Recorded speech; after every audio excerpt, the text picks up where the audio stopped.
नमस्कार दोस्तों, DD red के एक और एक्शन वीडियो में आप सभी का स्वागत है। मैं हूं आलोक। तो आज जो वीडियो लेकर आया हूं वो सनामजद का वीडियो है और इसका टाइटल है Pakistani tanks not in working condition for against India. अब ये धीरे धीरे सारी चीज़ें बाहर आ रही हैं। जनरल बाजवा साहब ने जो तीर छोड़ा है वो तीर बहुत लंबी दूर तक लगने वाला है और पाकिस्तान की मिट्टी पलीद करा रहा है। वो अपनी आर्मी की मिट्टी पलीद करा चुके। उनका कहना है कि जी पाकिस्तानी टैंक तो काम करते ही नहीं है, इंडिया के अगेंस्ट कहाँ काम करेंगे यार। तो इससे अच्छा ही चुपचाप बचे रहो यार, ये सब इंडिया से जंग, इंडिया को ये मुंहतोड़ जवाब, ये सब छोड़ दो। और जनरल बाजवा ये कह के निकल लिए। तो चलिए भाई देखते हैं कि इस पर पाकिस्तान की जनता क्या कहती है। भाई इनका तो खून खौल रहा होगा। चलिए सर, पाकिस्तान के साबिक आर्मी चीफ कमर जावेद बाजवा साहब का कहना है कि पाकिस्तान के टैंक्स इस कंडीशन में नहीं है कि हम भारत के साथ लड़ सकें। उन्होंने कहा कि हमारी जो असला है, हमारा जो बारूद है वो भी कम है और हमारे टैंक्स इस कंडीशन में ना होने के साथ साथ हमारे पास पेट्रोल भी नहीं है। क्या कहेंगे आप? इस चीज़ में तो मैं खुद अपने राय से ये मशवरा देना चाहता हूँ कमर बाजवा साहब को कि अपना बयान वापस ले ले। और सबसे पहले तो हमारी फ़ौज दुनिया की मानी हुई फ़ौज है और दूसरे नंबर पे हमारी फ़ौज के साथ इस्लाम का कलमे का ताकत है, इस्लाम का सरबुलंदी के लिए है। तो ये सबसे ज़्यादा अहमियत रखती है ये चीज़ें। दोबारा बाद में होगी इसकी।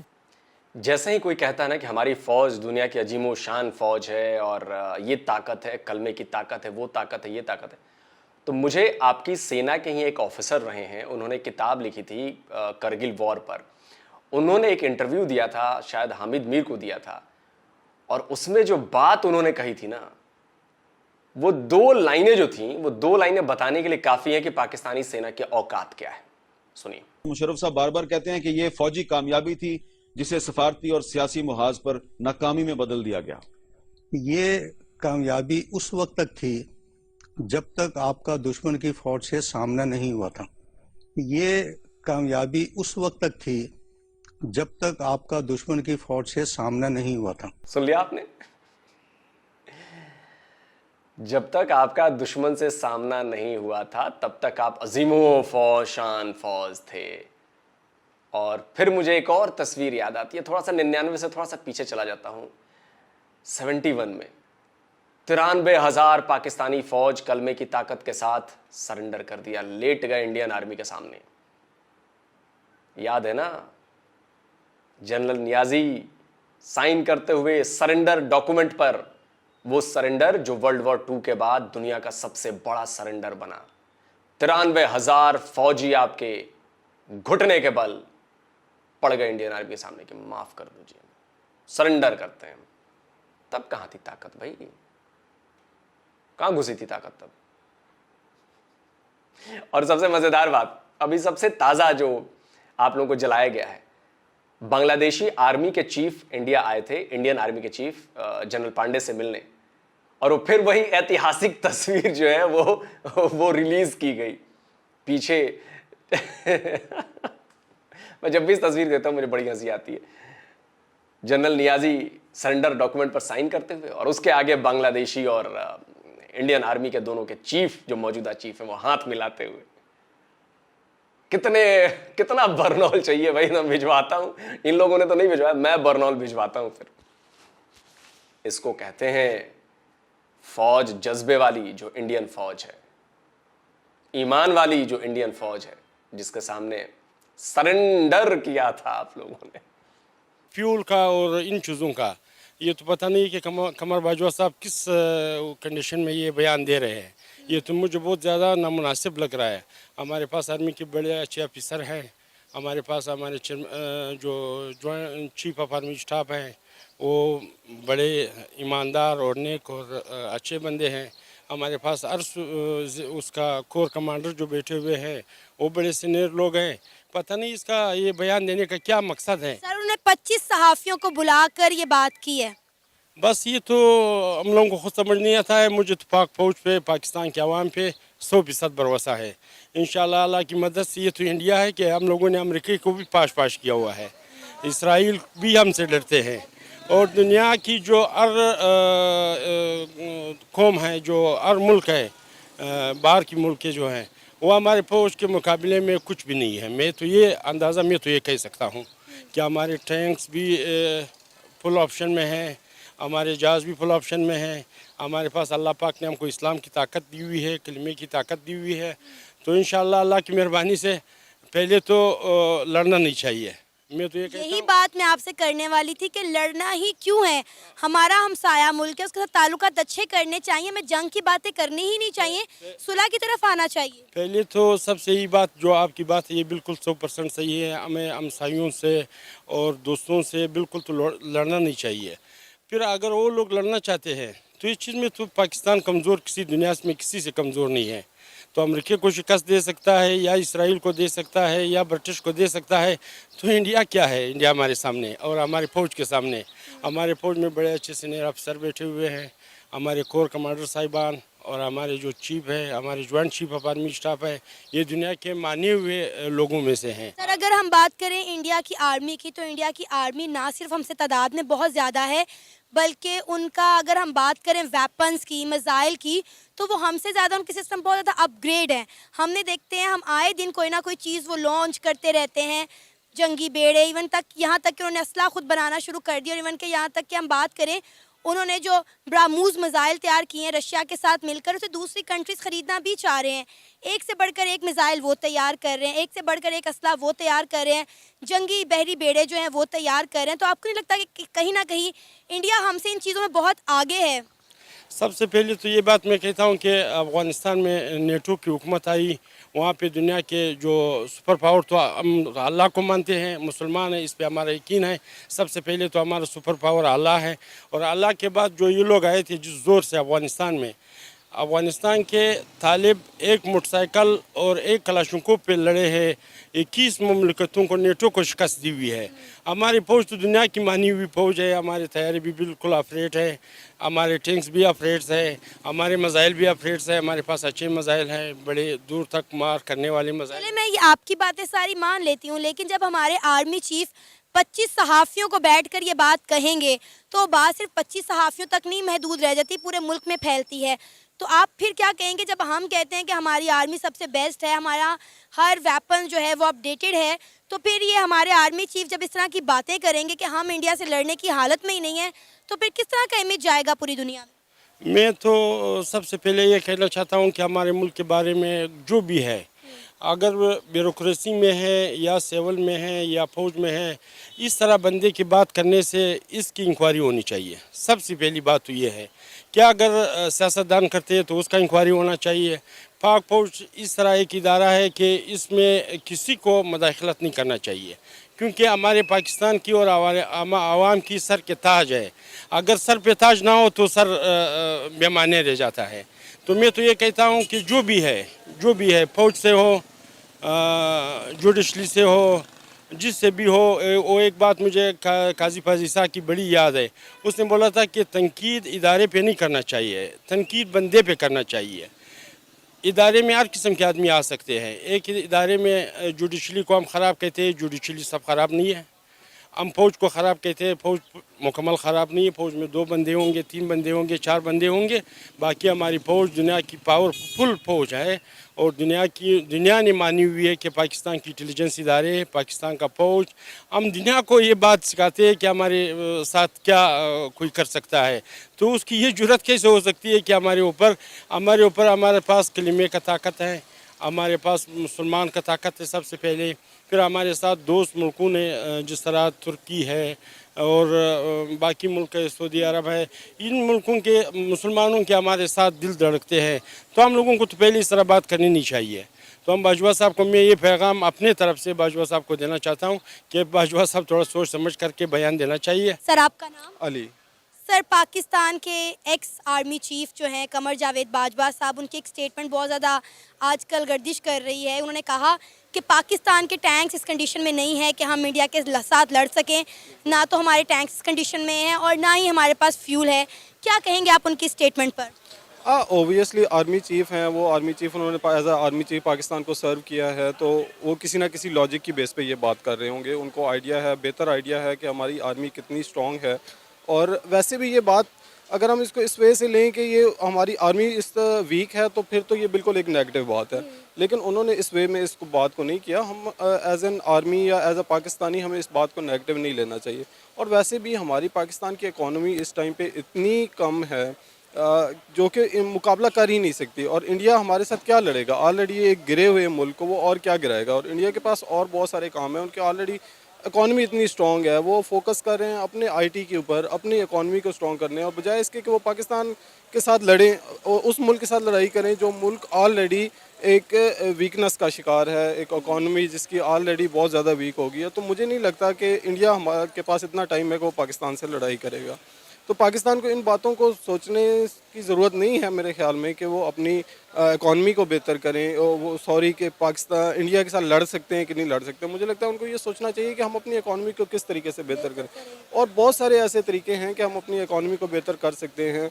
हमारे लोग जो हैं वो काम नहीं करते, हमारे लोग जो हैं वो सिर्फ बातें करते हैं, सुनी सुनाई बातों पे अमल करते हैं। मुझे लगता है कि हमारे लोगों को फोकस करना चाहिए अपने काम के ऊपर, ताकि वो अपनी इकॉनमी को बेहतर कर सकें। सर, अब कहा जा रहा है कि कमर जावेद साहब की जो स्टेटमेंट है वो बहुत ज़्यादा ख़िलाफ़ है हमारी पाकिस्तान की और पाकिस्तान आर्मी की, और ऐसे जो हमारे जर्नल हैं उनका कोर्ट मार्शल करना चाहिए। क्या कहेंगे आप? ये बिल्कुल गलत स्टेटमेंट है कि एक पाकिस्तान का आर्मी चीफ है, आप उसके बारे में ये कह रहे हैं कि उसका कोर्ट मार्शल कर लेना चाहिए। हम लोग बहुत ज़्यादा जजमेंट दे देते हैं बगैर किसी लॉजिक के। हम ये सोचते ही नहीं हैं कि हमारी कंडीशंस क्या हैं, तो हम बगैर किसी लॉजिक के, बगैर उसके ऊपर रिसर्च किए हम डायरेक्टली जजमेंट दे देते हैं कि उनको हम कोर्ट मार्शल कर देना चाहिए। हालांकि वो एक आर्मी चीफ है, उनको पता है कि हमारे मुल्क के हालात क्या हैं, उन्होंने एक पूरी आर्मी को लीड किया हुआ है। तो मुझे नहीं लगता कि हम किसी भी एक हमारे पाकिस्तानी पर्सन जो भी एक इतनी अच्छी जगह से रिटायर होके गए हैं, हम उनके बारे में इस तरह की स्टेटमेंट दें। सर, यही बात मैं आपसे करने वाली थी कि ऐसी क्या वजह है कि जब कोई बंदा अपने ओहदे पर होता है तब तो हम उसको बड़ी इज्जत देते हैं, उसका एक मकाम होता है, लेकिन जब जैसे ही वो बरतरफ होता है या रिटायर होता है तो उसके कट्टे छिट्टे खुलना शुरू हो जाते हैं। भाई इसने ये भी किया, इसने ये भी किया, उसने वो भी किया। जब वो अपनी सीट पर मौजूद होते हैं तब इस तरह की चीज़ें सामने क्यों नहीं आती? हाँ, ये तो अब हमारा सिस्टम इस तरह से डेवलप हो गया हुआ है कि हमने सीट को सलाम करते हैं। जब नवाज़ शरीफ हुकूमत में होते हैं तो हम कहते हैं कि नवाज़ शरीफ ही सब कुछ है, जब इमरान खान हुकूमत में होते हैं तो इमरान खान ही सब कुछ है। पावर, ये सारी गेम है पावर की। बेसिकली ऐसा होना नहीं चाहिए। हम अपने मुल्क का सोचते नहीं हैं, हम सिर्फ पावर ओरिएंटेड लोग हैं, जिसके पास पावर है उसके पीछे भागते हैं। अब अगर हम बात करें इंडिया की, जिस तरह हमारे साबिक आर्मी चीफ ने बोला, जनरल बाजवा साहब ने, कि हम इंडिया से लड़ने की हिम्मत नहीं रखते, हम इंडिया के साथ सुलह करनी चाहिए। आप क्या कहेंगे? पूरी दुनिया इंडिया के साथ अच्छे ताल्लुकात बना रही है और हम अभी भी इस सूरत हाल में इन्हीं बातों पर हम बहस कर रहे हैं कि हम इंडिया से लड़ सकते हैं या नहीं लड़ सकते, हमारी आर्मी ज़्यादा है या उनकी आर्मी ज़्यादा है, हमारे पास असला ज़्यादा है या उनके पास असला ज़्यादा है। हम इसी जो है वो कश्मकश का शिकार है और इंडिया देखे कहाँ से कहाँ पहुँच गया। बेसिकली हमें दुनिया ने इन कामों पे लगा दिया है हमें और कमज़ोर करने के लिए। मुझे ऐसा लगता है, ये मेरा अपना डिसीजन है, मैं किसी की फीलिंग्स को हर्ट नहीं करना चाहता। जो मुझे खुद ऐसा लगता है वो ये कि हमारा पाकिस्तान होना ही नहीं चाहिए था। मुझे लगता है कि पाकिस्तान और इंडिया अगर एक साथ होता तो वो एक ज़्यादा स्ट्रॉन्ग मुल्क होता। ये बेसिकली अंग्रेज़ों की एक चाल थी जिन्होंने पाकिस्तान को सेपरेट कर दिया और हमें मुसलमानों का एक छोटा सा हिस्सा जो है वो एक सेपरेट करके, और जो मुसलमान इंडिया में रह गए उनको ख्वार होने के लिए, इंडिया से जलील होने के लिए हमेशा के लिए छोड़ दिया। अब वो मुसलमान कभी हुकूमत में नहीं आ सकते क्योंकि वो एक बहुत छोटा सा पैच रह गया हुआ है। तो मुझे लगता है ये एक डिसीजन ही गलत था पाकिस्तान और इंडिया को आपस में सेपरेट करने का। देखिए, डिसीजन क्या हुआ, जो होना था हो गया। अब आप ये कह रहे हैं कि जो वो हुकूमत में नहीं आ सकते। आपको क्या पता है हमारे यहाँ के मुसलमानों के बारे में? हमारे यहाँ के मुसलमान प्रेसिडेंट नहीं बने हैं, हुकूमत नहीं की है उन्होंने। हमारे यहाँ के मुसलमान चीफ मिनिस्टर नहीं बने हैं, हमारे यहाँ के मुसलमान एयरफोर्स के चीफ नहीं बने हैं, हुकूमत नहीं कर रहे हैं वो। हमारे यहाँ के मुसलमान इलेक्शन कमिश्नर SI कुरैशी साहब इलेक्शन कमिश्नर बन के रिटायर हुए, वो हुकूमत नहीं कर रहे हैं। एजुकेशन मिनिस्टर्स 3 या 4 हुए हमारे यहां जो मुसलमान थे, उन्होंने हुकूमत नहीं की। कैसी बातें कर रहे हो सर? कुछ तो नॉलेज बढ़ाइए। इंडियन पॉलिटिक्स में मुसलमान भी उसी कदर शामिल हैं जिस कदर बाकी के लोग हैं, सिख हैं, हिंदू हैं, बाकी लोग हैं।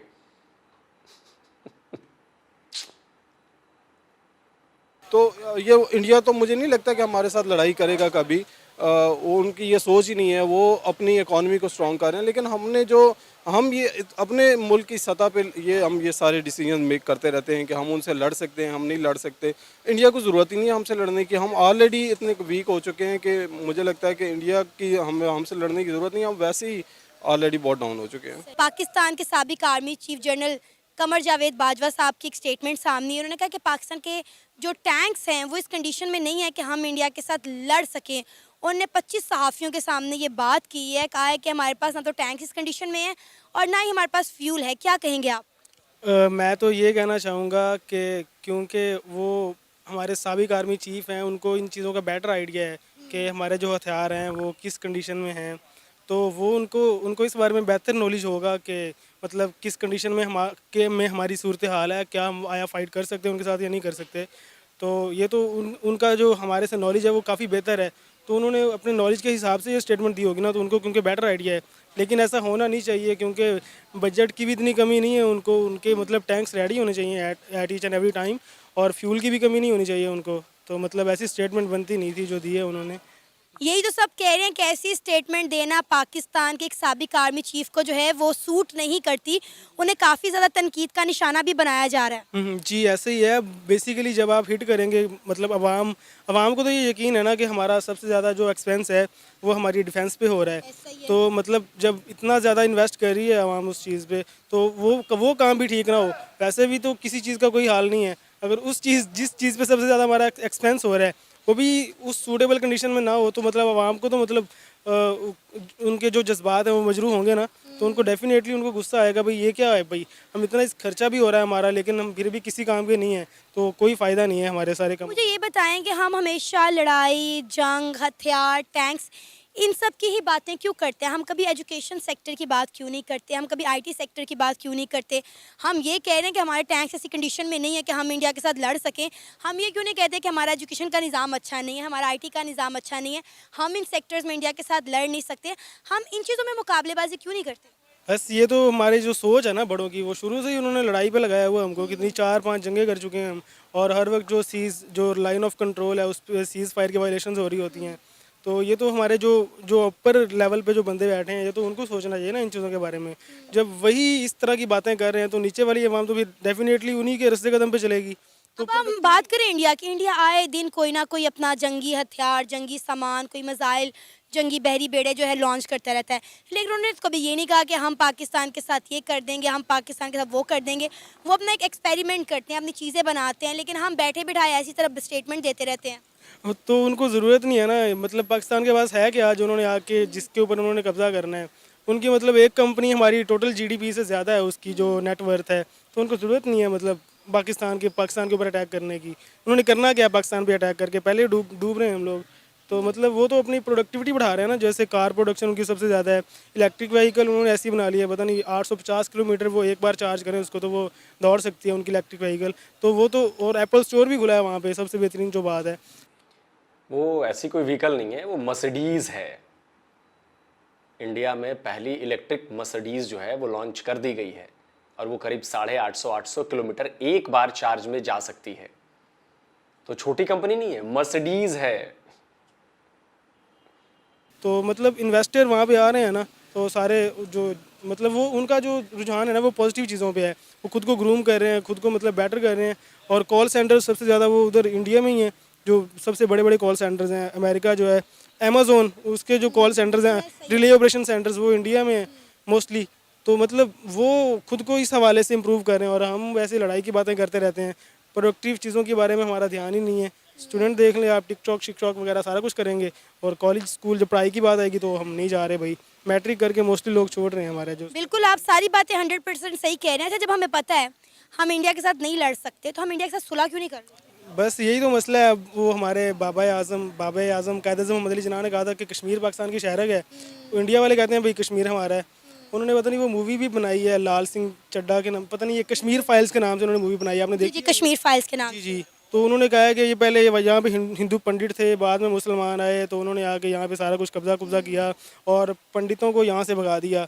तो अब वो वैसे ही वहाँ पे अपनी ब्रीड कर रहे हैं, नस्ल को मतलब ग्रो कर रहे हैं वहाँ पे। तो वो दोबारा कश्मीर को ना अपना बनाना चाह रहे हैं, क्योंकि वो उनका मानना ये है कि पहले ब्राह्मण हमारे यहाँ पे थे कश्मीर में, तो उनको भगाया आगे मुसलमानों ने, तो मुसलमानों की आबादी ज़्यादा है लेकिन हिंदू कम है वहाँ पे, तो वो इसलिए वो नहीं छोड़ना चाह रहे। और हमारे कायद-ए-आज़म मोहम्मद अली जिन्ना ने फरमाया था कि कश्मीर पाकिस्तान की शहरग है, हम उस वजह से नहीं छोड़ना चाह रहे, तो ये गले की हड्डी बनी हुई है। तो मतलब वो भी नहीं छोड़ रहे, हम भी नहीं छोड़ रहे, तो बेसिकली लड़ाई की वजह तो वही है कश्मीर हमारा, और तो कुछ भी नहीं है। तो इसका कोई हल होना चाहिए, वो जो मतलब एक अगर कश्मीर का मसला एक साइड पर रख दिया जाए तो मेरा ख्याल है फिर पाकिस्तान और इंडिया के दरमियान कोई मसला है ही नहीं। और कोई मसला है ही नहीं। क्या मसला है? हमारी ट्रेड बेहतरीन हो सकती है, यहाँ से सब्जी फल जितनी भी प्रोडक्शन है हम एक दूसरे के साथ एक्सचेंज कर सकते हैं। हम उनको नमक दें, हमारे पास नमक ही रह गया है, और उनसे सब्जियाँ फल जो सस्ते कीमत में ले उनसे आवाम को रिलीफ पहुँचाएँ उनके पास। क्या नमक की बात करते हो यार? अब पढ़ लिया करो कुछ यार, पढ़े लिखे लोग लग रहे हो। जाके पता करो कि इंडिया सॉल्ट प्रोडक्शन में कौन से नंबर पर आता है। टॉप 3 में आते हैं हम सॉल्ट प्रोडक्शन में, नमक पैदा करने में। हमारे पास इतना नमक है ना कि हम फ्री में नमक बांटना शुरू कर देना तो पूरा देश हमारा फ्री में नमक खाएगा, नमक के पैसे भी नहीं लगेंगे, इतना नमक है हमारे पास। और सॉल्ट एक्सपोर्ट में भी जबरदस्त तरीके से भगवान की कृपा से बहुत अच्छे हैं। और आप जिस सॉल्ट की बात कर रहे हो वो हिमालयन सॉल्ट है यार, वो शौकिया खाई जाती है हमारे यहाँ। मैं तो आज तक खाया ही नहीं कभी हिमालयन सॉल्ट, 40-41 साल उम्र हो गई मेरी, आज तक मैंने खाया ही नहीं। और जब से पता चला है कि वो पाकिस्तान में पैदा होता है तो और नहीं खाऊंगा, पाकिस्तानी नमक खाना ही नहीं है। बिजली की प्रोडक्शन भी काफ़ी ज़्यादा है, हम उनसे ख़रीद सकते हैं, और भी काफ़ी चीज़ें हैं उनसे, मतलब जो कार्स हम इंपोर्ट कर सकते हैं सस्ते दामों, जो जितना ज़्यादा टैक्सेस हम दे रहे हैं, कोई भी चीज़ इंपोर्ट करनी हो तो हम बजरिया रोड कर सकते हैं सारा कुछ। तो नहीं, मतलब प्रोडक्टिव चीज़ों की तरफ आना चाहिए। ये जो मसला है ये अक़वाम मुत्तहिदा को भी रिजॉल्व कराना चाहिए ना, क्योंकि उन्होंने करारदाद पेश की हुई है कि मतलब जो कश्मीर का जो फैसला है ये कश्मीर की आवाम करेगी। हिंदू पंडित तो निकल गया ना वहाँ से, अब वहाँ पे मेजोरिटी तो मुसलमानों की रह रही है ना, तो वो उनको लीड कर रहे हैं, उनकी इतनी वहाँ पे इन्वेस्टमेंट भी हो रही है, इंडिया की लॉस भी उनको आ रहा है कश्मीर की वजह से, तो उसको भी थोड़ा सा मतलब लचक दिखानी चाहिए, और ये जो इंतखाबात करवाए वहाँ पे कश्मीर में, ताकि इस मसले का कोई ना कोई हल निकाला जा सके। ये था हमारा आज का प्रोग्राम। आपने जानी पाकिस्तानी अवाम की राय। उम्मीद है आपको आज का हमारा ये प्रोग्राम पसंद आया होगा। आप भी अपनी राय का इजहार कर सकते हैं नीचे दिए गए कमेंट सेक्शन में। इसी के साथ मुझे इजाज़त दें, पर जाने से पहले हमारे चैनल को सब्सक्राइब करें, वीडियो को लाइक करें और शेयर करें। अल्लाह हाफिज़। वीडियो ख़त्म हो गया दोस्तों। और सना, मैं आपसे कहना चाहूँगा कि भाई जब इन्होंने आखिर वाले भाई साहब ने कहा कि जो यूएन के किरारदाते हैं उनके हिसाब से बात होनी चाहिए, वहाँ के लोगों से पूछा जाना चाहिए, तो मुझे बड़ा अच्छा लगता कि अगर आप फैक्चुअली इसको करेक्ट करती, बोलती कि क्या आपने उनसे पूछते कि क्या आपने यूएन के रेजोल्यूशंस पढ़े हैं, उनसे पूछते कि आपने यूएन के रेजोल्यूशंस की बात की, क्या आपने वो रेजोल्यूशंस पढ़े हैं। आप कहते हो कि जी रायशुमारी होनी चाहिए, आप कहते हो कि जी रेफरेंडम होना चाहिए, वो तो थर्ड पॉइंट है, उसके पहले के 2 पॉइंट आप क्यों नहीं बात करते हो उस पर। पहली शर्त है कि पाकिस्तानी फौज पूरी की पूरी वापस जाएगी आपके पाकिस्तानी ऑक्युपाइड जम्मू कश्मीर से। ये क्यों नहीं बताती हैं आप, ये क्यों नहीं कहती हैं आप कि दूसरी शर्त यह है कि जब पूरी पाकिस्तानी फौज नॉन कश्मीरी लोग चले जाएंगे वहां से, तब इंडिया अपनी फौज कम करेगा, हटाएगा नहीं। यूएन के रेजोल्यूशंस में ये शर्तें लिखी हैं, कम करेगा। जब ये दोनों शर्तें मान ली जाएंगी तब तीसरे पे आते हैं कि तब जाकर रेफरेंडम होगा। तो सीधे आप जब छत पे चढ़ते हैं तो पहली सीढ़ी नहीं चढ़ते, सीधे कूद के जंप करके छत पे चढ़े जाते हैं। तो पहली दूसरी सीढ़ी आपने चढ़ी ही नहीं और तीसरे की बात कर रहे हैं आप लोग। तो मुझे लगता है कि सना, मैं आपसे कहूंगा कि आपके ज्यादातर व्यूअर्स जो हैं वो इंडियन है, इंडियन जनता आपको देखती है, तो इंडियन जनता के लिहाज से ही, क्योंकि व्यूज आपके इंडिया से आते हैं, तो भाई उनके लिहाज से ही कम से कम फैक्चुअल बात तो करिए। आप कम से कम ये बात तो रखिए कि जब भी कोई यूएन की बात करे कश्मीर पर तो आप उनसे पूछिए कि क्या आपने यूएन के रेजोल्यूशंस पढ़े हैं। और जब वो जवाब देता है कि हाँ पढ़े हैं, तो फिर पूछे कि शर्त नंबर 1 कौन सी है, शर्त नंबर 2 कौन सी है। रेफरेंडम तो तीसरे नंबर पे आता है ना, 2 शर्तें कौन सी है पहली, उस पर भी बात किया कीजिए। खैर, और ओवरऑल आते हैं। देखिए ये जो किया गया है, इसके पीछे जनरल बाजवा ने बड़ा गेम प्लान किया, बड़ा गेम। कोई भी जनरल आता है या जाता है वो जानता है कि फौज की जेब में पैसे होने चाहिए, क्योंकि उनको अपने भैया याशियां करनी है। तो बेसिकली इन्होंने ये बात कह के ये बात जनता तक पहुंचाई है कि जी टैंक हमारे पुराने पड़ गए हैं, हमारे पास तेल खरीदने के पैसे नहीं हैं, हमारे पास हथियार नहीं है, हमारे पास ये नहीं है, हमारे पास वो नहीं है। तो इससे क्या होगा, जनता में धीरे धीरे एक बनेगा, नहीं ये बात सही कर रहे हैं और हमें इंडिया से डरना चाहिए, इंडिया से डर है हमें, तो क्या करना है, बजट बढ़ाओ। नए टैंक खरीदो, तेल ज्यादा खरीदो तो बजट ज्यादा दो भाई। तो जनरल बाजवा ने अपने चेले असीम मुनीर के लिए रास्ता खोला है कि बजट बढ़वाने का, दबाव बढ़ाने का सबसे अच्छा तरीका यही कि भारत का डर दिखा दो, बोलो कि हम तो भाई काबिल ही नहीं है यार, हमारे टैंक में तेल नहीं है, टैंक हमारे चलते ही पुर्जे खराब हो गए। ये बात किसी को समझ में नहीं आ रही है। सिंपल है, पाकिस्तानी आर्मी अपना बजट बढ़वाएगी, आप देख लेना। तो जब तक डर नहीं दिखाएगी, जब तक प्रॉब्लम नहीं बताएगी, तो बजट बढ़ेगा कैसे? आपकी जनता को भी विश्वास होना चाहिए कि नहीं यार, आर्मी का बजट बढ़ाना चाहिए, हाँ सही बात है, बढ़ाओ जी। तो जनरल बाजवा ने इसी के लिए किया है, और आप लोगों को बात समझ में नहीं आ रही है। पाकिस्तानी फौज न पहले काबिल थी इंडिया की फौज से लड़ने के लिए, न कभी काबिल होगी, और न अभी है। ये बात गारंटी है, और इससे मैं वो नहीं कहता। आप अपने आप से सवाल पूछो कि 75 ईयर्स में आपकी फौज के जिम्मे जो जो काम थे, क्या वो काम उसने किए? क्या उसने इंडिया से लड़के कश्मीर ले लिया? नहीं ले पाए। क्या उसने 84 में सियाचिन को बचा लिया इंडिया के पास जाने से? नहीं बचा पाए। 99 में क्या करगिल वॉर जो हुई वो क्या हिस्सा ले लिया? नहीं ले पाए। क्या 71 वॉर में अपनी देश को टूटने से बचा पाए, आधा मुल्क गंवाने से बचा पाए? क्या अपने 93,000 फौजियों को सरेंडर करने से बचा पाए? नहीं बचा पाए। तो एक भी मोटिव आपका पूरा नहीं हुआ, एक भी गोल आपकी सेना पूरा नहीं कर पाई। अचीवमेंट्स क्या है आपकी सेना के? कोई मुझे बता दे। बड़े कहते नहीं दुनिया भर में नाम है, अरे किस लिए नाम है?